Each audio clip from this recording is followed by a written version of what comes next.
Welcome back to The Movie Man. Today I will show you a 2013 American adventure comedy drama film, The Secret Life of Walter Mitty. Spoilers ahead. Watch out, and take care. A man called Walter Mitty is sitting at home, having a hard time managing to gather the courage to send a wink to a woman he finds attractive on an online dating site. Eventually, he gathers enough courage to do it, however, but then instead gets an error message saying he can't send it. Getting irritated, he prepares to go to work and calls the online dating site called eHarmony on his way to work about the error, and a guy called Todd answers. Walter explains he's trying to leave a wink for a woman called Cheryl who started at his division a month ago, and who he overheard near the bagels was on their site, and Todd comments that sounds unique. Todd sees on his profile he left the bin there, done that section blank, which Walter said he skipped because he hasn't been anywhere. Todd asks if he's done anything mentionable, and suddenly, Walter hears a dog barking and begins running, jumping to a building. He comes out with the dog yelling it's gonna blow. Cheryl appears asking how he knew it was gonna blow, and Walter says he thought he smelled gas, adding he engineered a prosthesis for her dog Chips while sprinting down the stairwell. Suddenly, Todd asks if he's still there, and Walter says he zoned out for a second. Todd asks if he does that a lot, and Walter answers he guesses he does it a normal amount, but ends the call to run to his job. As he arrives at his job at Life magazine, he's met by his sister Odessa, saying she needs him to go and help their mother move in her piano because she has an audition. Walter says he's late for work and can't. Meeting a colleague, he hears about bad news, that Life magazine was acquired over the weekend, and that they're going to downsize them to some kind of .com thing. Suddenly, the managing director of the company transition appears, called Ted. Ted asks what they do, and when Walter starts explaining he works with Life's photo units, Ted interrupts saying he was getting into the song in the elevator and stopped listening. Suddenly, Walter says the only one looking good in a beard is Dumbledore, not him, and they laugh. But he just zones out again, and Ted is still asking what he does, and Walter says he's a negative asset manager. They arrive at their floor, and Walter sees Cheryl asking about his weekend, but she's asking another colleague. Suddenly he begins dreaming about himself being adventurous, and Cheryl is interested in him, saying he can contact her with his falcon. Meanwhile, Ted asks his colleagues if Walter would move if they threw a paperclip at him. Ted says ground control to Major Tom and throws it, and Walter reacts, and the others laugh and walk away. Walter goes to his station and meets his friend Hernando. Walter sees a negative roll, sent from Sean O'Connell, containing a letter and a present to him. Hernando says he got a man crush on Sean O'Connell. In the letter, Sean says he's sorry Life magazine got acquired, and wants to give a gift for all the years of hard work, explaining photo number 25 is the best photo he's probably ever taken, calling it the quintessence of life, and hopes Walter will make sure it's published. He sees the gift as a nice leather wallet with Life's motto on it. Looking at the photos, they see photo number 25 is missing. A guy appears saying Sean sent a telegram that an old dude delivered, and that they want to see photo 25 in their meeting in 5 minutes. Next, the staff is informed that this month's issue of Life magazine will be the last and that many of them will be fired. Ted says they just received a telegram from an old man from Sean O'Connell, saying he expects photo number 25 he sent to be the cover, the quintessence of life. Ted points at Walter, calling him Major Tom, asking to see the photo, but Walter replies it's being processed. The meeting ends, and Walter walks up to Cheryl, introducing himself. Because she works with photo accounts, Walter asks if she's got an address for Sean O'Connell, but she says it's hard since he's always moving around and has no phone number, but says she'll go and try to investigate. Next, he and Hernando are trying to figure out where Sean is based on the photos he's taken. Cheryl appears, saying she's contacted some people trying to find Sean. She asks if he's working on 25 and asks to see it. Walter reveals he can't find 25, and is trying to figure out where Sean is based on the other photos he sent. When she leaves, Walter stands up, remarking he's worked on a side project, which Cheryl finds amazing, but he's just zoned out and is daydreaming again. Next, Walter is at their mom's new apartment, trying to get the piano into it. It's Walter's birthday, and Odessa gives him a toy called Stretch Armstrong, which he loved as a kid. In the apartment, Odessa finds some old stuff from their father, and Walter sees a travel journal his father gave to him once. His mother remarks she thought it was sad for him when he went to work at that pizza place named after his father, Papa John's, after his father had just died. Suddenly Walter gets a message from Hernando, who has found a word in the water, of a ship's name. As Hernando leaves the elevator, Ted walks in, asking if he's working or playing with toys. Walter explains it's a gift, and Ted tells him to give it to him since this is a place of business, which Walter refuses. The two start a real serious fight, and suddenly, Walter jumps at him, and the two go right through the wall, and fall into a truck. The fight continues, and Walter starts following Ted, who's trying to get away. The two grab one arm each of Stretch Armstrong and are both determined to be the one taking it. Suddenly, Stretch Armstrong has had enough of their quarrel, dragging them toward each other, and the two prepare to destroy each other, but then suddenly they're back in the elevator, and Walter is just daydreaming. As they get off, suddenly Todd from the eHarmony online dating site calls, asking him if he's traveled somewhere he can put on his profile. Walter says he went to Phoenix once but never left the airport. Suddenly he sees Cheryl and hangs up on Todd. He shows her that they've found a name of a ship in the water, and she asks if he wants to walk with her to go get her son while she Googles the ship's name for him, which he'd like to do. She asks how long he's been working there, and Walter explains he's been Sean O'Connell's point guy at Life magazine since he started 16 years ago. A colleague calls Cheryl, talking about Sean, and meanwhile, Walter shows Cheryl's son some techniques for skateboarding tricks, something he was quite good at as a kid. Cheryl tells Walter her colleague had sent a letter to Greenland a week ago, where Sean O'Connell was at the time, and when Googling the ship's name, it says the ship is in Greenland. Cheryl remarks it's a good lead and that he should follow it up. Before she goes, she remarks the song Major Tom is about courage and going into the unknown, and that the bearded guy Ted doesn't know what he's talking about. Next up, Ted sees Walter, saying he wants that photo that next time they meet, he wants it. Hernando says he can't find 25 anywhere, and that maybe Sean forgot to send it. Suddenly,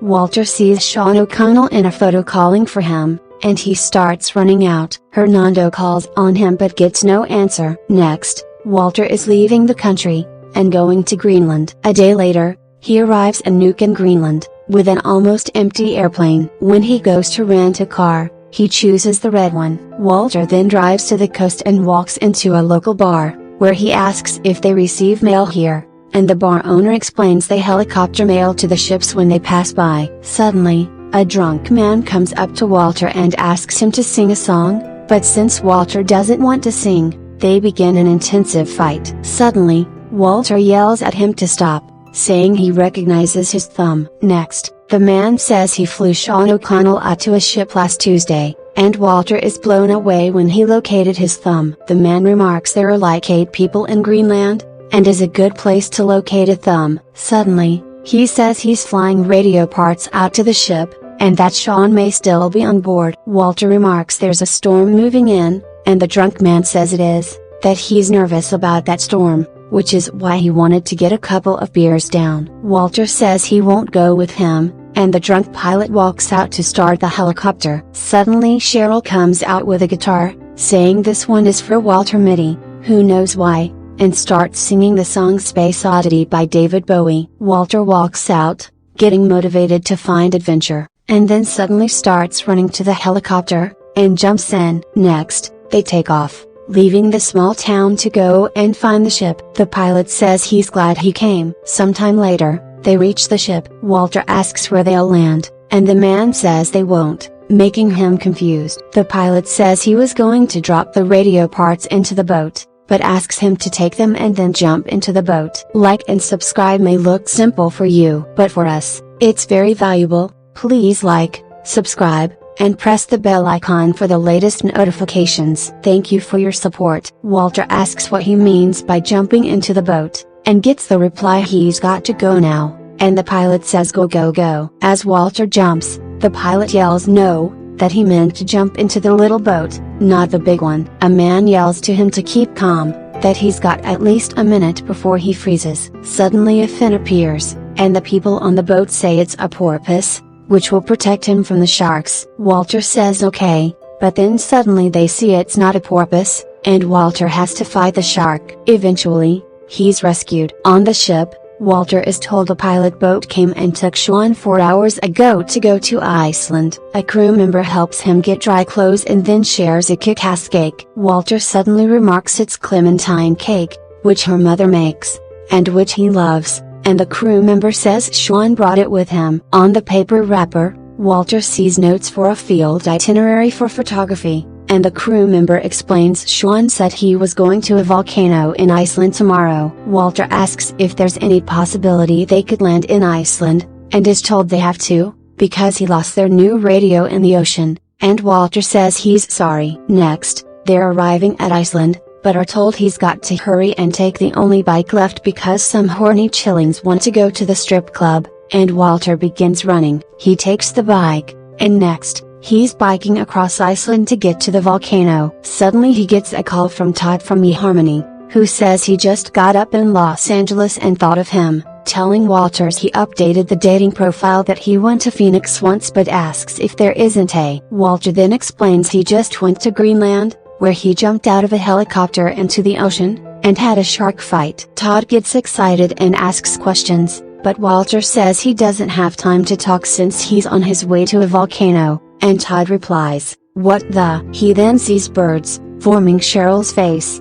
and drives into a pole, totally wrecking the bike. He starts running and eventually reaches some settlements. Walter asks some kids how to find the volcano he's looking for, but they don't understand English. He however manages to trade their longboard with Stretch Armstrong, after which their parents yell at them they need to go. Walter enters the building and finds a stressed man saying the hotel is closed. Walter asks about Sean, and the man says he got a plane for him, which takes off in 15 minutes down in the village. Walter gets excited and starts running. He sees the village and picks some stones he finds that he attaches to his hands, after which he takes his longboard and starts going down the hillside to reach the airfield. Reaching the city, he finds it empty, and suddenly an alarm goes off. The man appears with the car, and the man tries to explain the volcano has an eruption, and suddenly they see Sean on an airplane taking photos. They start driving as fast as the car can go, and the man is yelling all kinds of things in Icelandic. Sometime later, they arrive at Papa John's, and Walter thanks him for coming back for him. Walter continues investigating the photos, and later that evening, he calls Cheryl. She says she didn't see him in his office when she went by, and Walter explains he's actually in Iceland, having taken her advice to follow up on that lead. He asks her to Google some words for him from the paper wrapper, but they don't seem to have anything in common. She explains they've started to fire people at the company, and that it'll be different when he gets back. As they end the call, Walter gets a message from Hernando saying they both will get fired if he's not back at work tomorrow. As he gets back, Ted sees him, saying he wants that photo now. Walter explains they think Sean still has it on him, and Ted replies he doesn't care and fires him, saying they'll make another cover. He leaves the building and goes home to Cheryl. But then a man opens her door, and as Walter asks to talk to Cheryl, the man calls on her, calling her honey. Walter leaves the longboard for her son and runs away. In a taxi, he daydreams again, imagining he's on Conan, where they think he's awesome. Later, he gets home to his mother, where they've just installed the piano in the living room. Disappointed, he picks at the cards in his wallet and throws the wallet from Sean away. He sits down in the living room, looking at one of the images. Suddenly he sees what it is. It's a part of his mother's piano. Excited, he asks his mother if someone took a picture of her piano about a week ago, and she answers she did it with Sean's camera, who came to visit. He gets surprised, and his mother explains he wanted to know about his work schedule and stuff. He asks why she didn't tell him, and she says she did, that he must have zoned out again. Walter asks if Sean said if he was going somewhere, and she replies Sean said he liked her clementine cake and wanted a piece to get permission from warlords to trek through the wilds and places in Afghanistan to photograph snow leopards in the Himalayas. Walter starts preparing stuff, and next up, he's going to the ungoverned Afghanistan, where he's guided by local men to the Himalayas, giving cake to the warlords, who enjoy his mother's cake. After several days, they start reaching higher altitudes. And at some point, the local men won't follow with him any longer. He gets a flute as a gift and then continues on his own. Suddenly, his phone rings, and it's Todd, asking what's up. Todd says he's got a lot of winks after his updated profile, but that Cheryl has left the site. Walter remarks he's in the Himalayas and needs to do oxygen choices, saying he likes him to take down his account too. Suddenly a man tells him to be quiet. Walter hangs up, seeing it's Sean. Sean too gets surprised to see him, asking how the hell he got up there. Sean asks him to be very still, saying there's a snow leopard over there. They sit quietly for a long time, and then Walter says he couldn't find photo number 25. Sean says he's sitting on it, and Walter doesn't understand. Sean says it's in his wallet, the gift. Walter remarks he's not got the wallet anymore, telling Sean it was a stupid move. Sean says it perhaps was a bad idea, but asks what he did with the wallet. Walter says he threw it away, which hurts Sean's feelings. Sean however says it was a shame, that the photo truly was a beauty. Suddenly they see the snow leopard, and the two enjoy the moment. Walter asks why he's not taking any photos, and Sean replies that if he likes a moment, he doesn't want the distraction of the camera. The snow leopard disappears, and the two see some men playing soccer. Walter asks what the picture in the wallet is, and Sean just replies they'll be outnumbered if he doesn't join, and next up, they're playing soccer with the local people. Next, Walter gets back to the United States, but is apprehended, and asked how he got to Afghanistan's, where there's a travel ban, and Walter explains he went through Yemen. Guards that's a violent place,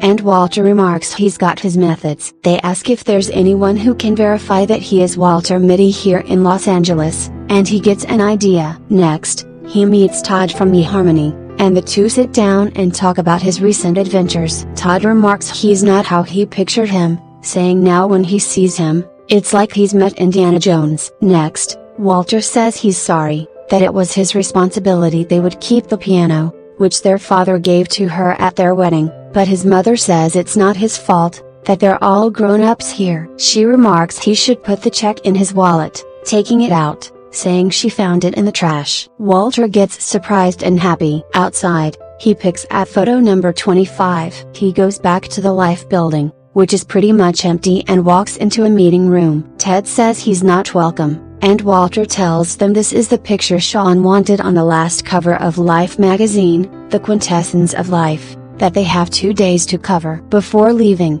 Walter tells Ted he understands that he's gotta do what he needs to do, but that he doesn't have to be a prick. Hernando asks what photo 25 was, and Walter replies he didn't look, so he doesn't know. Trying to get a new job, Walter now has some more stuff he can put on his resume. Suddenly, he gets an email from Richard, Cheryl's son, thanking him for the longboard he gave him, and a video of the trick he learned. Getting his last salary, he sees Cheryl leaving the building. He runs up to him, and he is glad for the mail yesterday, and Cheryl thanks him back. Walter reveals she was his motivation for making the whole trip that eventually led him to Sean in the photo. She's glad and asks why he left that day he came by, and he explains he saw her husband and figured he would go. She says the man was fixing her refrigerator, and that he's not her husband. Cheryl suddenly remarks the last issue came out this morning, and they stop to look. The cover is dedicated to the people who made it, with Walter on the cover. The two leave and Cheryl asks if they shouldn't buy one of those, and Walter remarks he wants to be cool and not buy one right away.